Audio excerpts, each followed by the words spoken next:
commence. Qui était là hier soir? Oui, c'est ça. D'accord. Donc vous êtes des vrais fans. Alors, on n'est pas du tout sur le même registre, puisque là, vous allez découvrir un très très beau documentaire qui s'appelle Side by Side.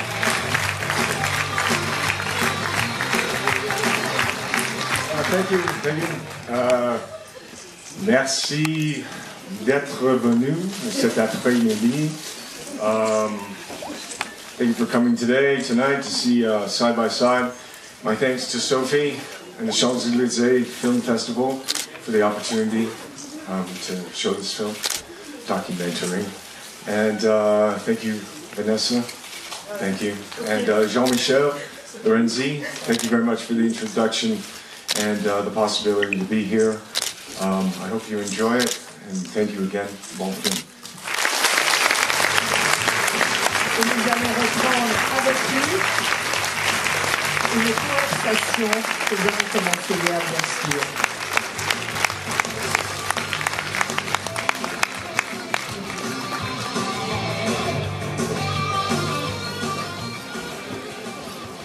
All right, thank you.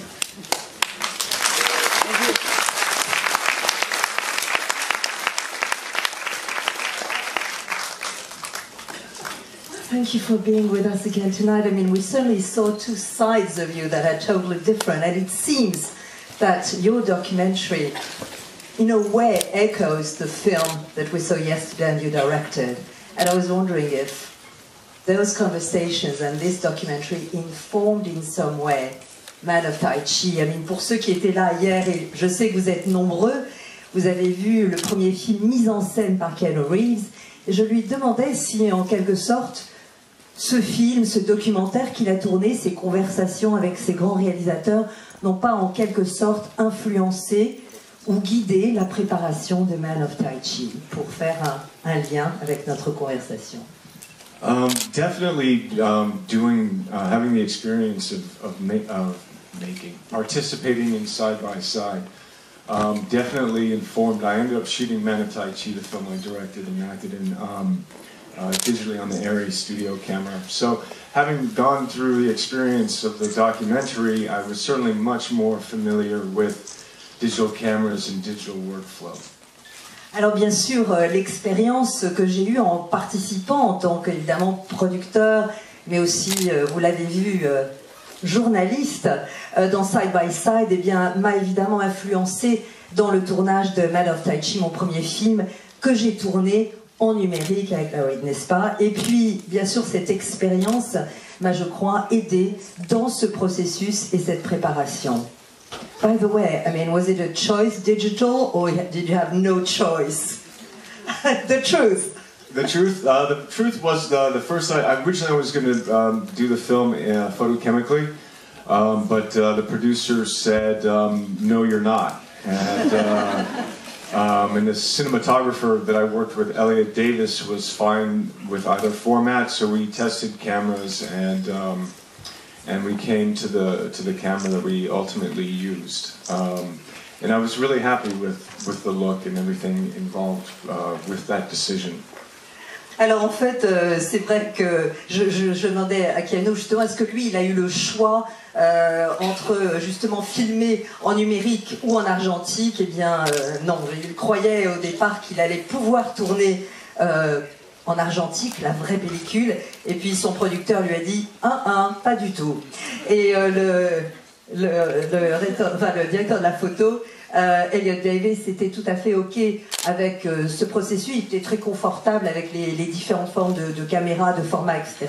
Donc ils ont testé la caméra ensemble, et qui a nous dit qu'il était très heureux finalement de la plastique générale du film tournée en numérique. And just to be clear, why the producer said, "No, you're not," it came from a financial perspective. Yeah, the producer was feeling that with the digital camera that it wouldn't be as expensive and we could put more on the screen, as they say. As they say. Oui, évidemment, la raison pour laquelle le producteur a préféré le numérique, c'était évidemment pour des raisons financières. La raison évoquée étant, comme ça on mettra beaucoup plus d'argent à l'écran, selon la formule consacrée. In fact, were you, I mean, we're surprised because we obviously know you as an actor, and we're surprised to suddenly find out that you are interested as a producer, as a journalist. I mean, basically in the, not only the behind the scene and the camera, but the inside the camera. Were you always fascinated by that aspect? I mean, on connaissait évidemment Keanu Reeves, l'acteur. Moi j'ai découvert, peut-être vous aussi, que c'était un cinéphile et qui était intéressé même dans ce qui se passait à l'intérieur même de la caméra.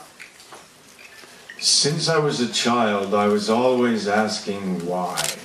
It used to drive everyone around me crazy because it was like, why and how come?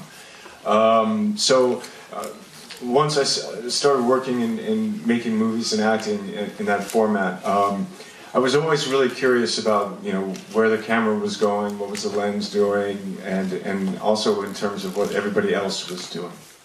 Alors, bon, évidemment, en disant oui, depuis que je suis tout petit, je suis très curieux et je me demande toujours pourquoi. Mais en fait, non, plus sérieusement, depuis que je tourne, je fais du cinéma, c'est vrai que j'ai toujours été intéressée par la position des caméras, l'utilisation de tel objectif par rapport à tel autre. Donc tout ça m'a toujours intéressée, cette mécanique-là.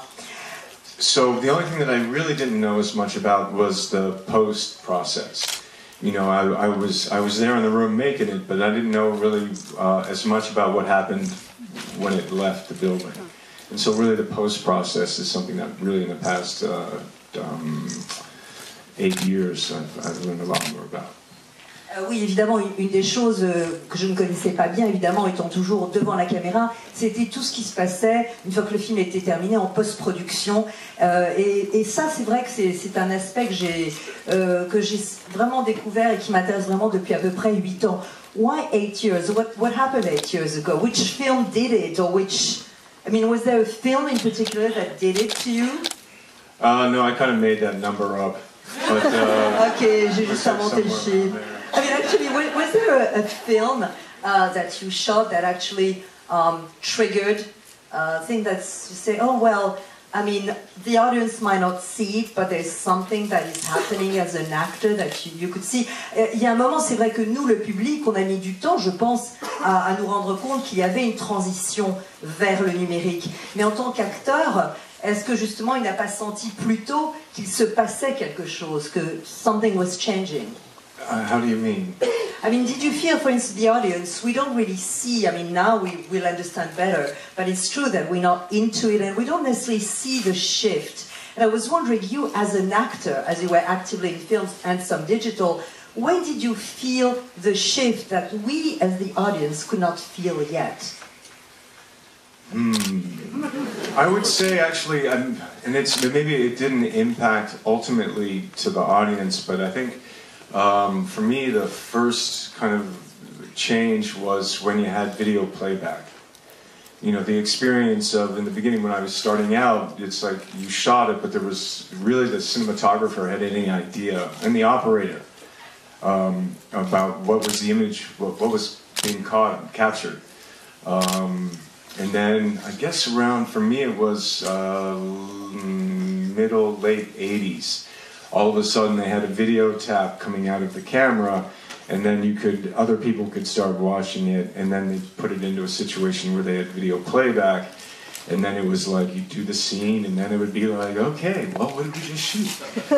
Oh, yeah. And then you're like, oh, no, you don't have to talk to me, director, I just saw what I'm going to change, thanks very much. Well, that's one way it could go. Ah oui. And some people then wouldn't look at video. Anyway, there's a whole story around that. But I would say, I mean, it doesn't connect to the audience. I'm sorry, this is so... but video playback. Alors je crois que c'est vrai que très tôt on sent nous plus que le public évidemment qu'il y a des changements, mais moi je l'attribuerais surtout vers la fin des années 80 parce qu'au départ certains caméramans ou même des directeurs de la photo, au départ quand on filmait en argentique, on ne savait pas toujours comment comment ça allait être à la fin, le résultat final. Même chose au début avec le numérique. Et je crois que pour moi, c'est à la fin des années 80, lorsque j'ai vu qu'il y avait désormais sur les tournages les fameux moniteurs sur lesquels on pouvait regarder le résultat en vidéo, ce que l'on venait de filmer. Et alors, évidemment, il y avait des acteurs, etc. À la fin d'une prise, on se précipitait et hop, on regardait ce qu'on avait fait. Quitte à dire, évidemment, dit-il en rigolant, que bon, oui, d'accord, c'est pas la peine maintenant que le réalisateur s'exprime. J'ai vu ce que j'ai fait, donc je peux moi-même corriger en quelque sorte mon jeu. Mais, in fact, I mean, when you started this project, which took you all, I mean, around the world, and you met incredible directors, I mean, was it very difficult, I mean, for you to choose to pick and to convince the directors you wanted to talk to? Parce qu'on a fait un tour du monde des plus grands cinéastes vraiment aujourd'hui. Je voulais savoir à quel point ça avait été simple ou difficile de les approcher, de les convaincre, de lui parler de ce sujet spécifique. Yeah, when we were Chris Kenneally, the director, and then Justin Slaza, the producer, and myself, when we were starting to kind of think about what we were going to do, we really did some research about the history of video and digital, and so we really wanted to, as certain events cinematically were happening and certain technologies, like digital editing or color correction, and the camera. So we would highlight people like Danny Boyle and Anthony Dogmantle and the Dogma 95 and Gary for Indigent. So we started to kind of say, okay, well, these are the people that what we've discovered we should try and meet. And then we started on that process of which basically became for us a letter that said, we love you, we love who you are, wherever, whenever, however you can talk to us, we'll be there.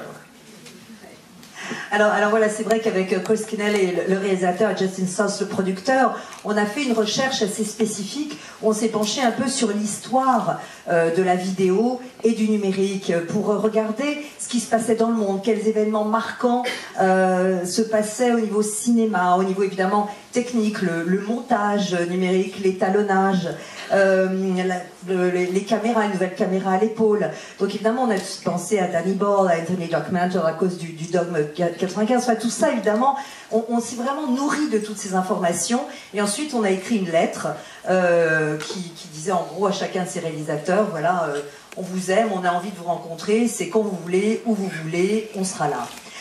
Actually, were there some directors that, which conversations was very impressive to you or that intimidated you most? I don't know, I was just wondering. Oui, il y avait eu des réalisateurs envers lesquels il s'était senti peut-être au départ plus intimidé, ou bien des conversations qu'il avait trouvées plus intéressantes parmi d'autres. There were many that we felt like that, but I would say collectively, once we reached out to George Lucas, and he eventually agreed to a certain time and place, and we were like, we'll be there. And then we basically, we started to call George Lucas Zeus. So it was like, okay, so what are we going to ask Zeus?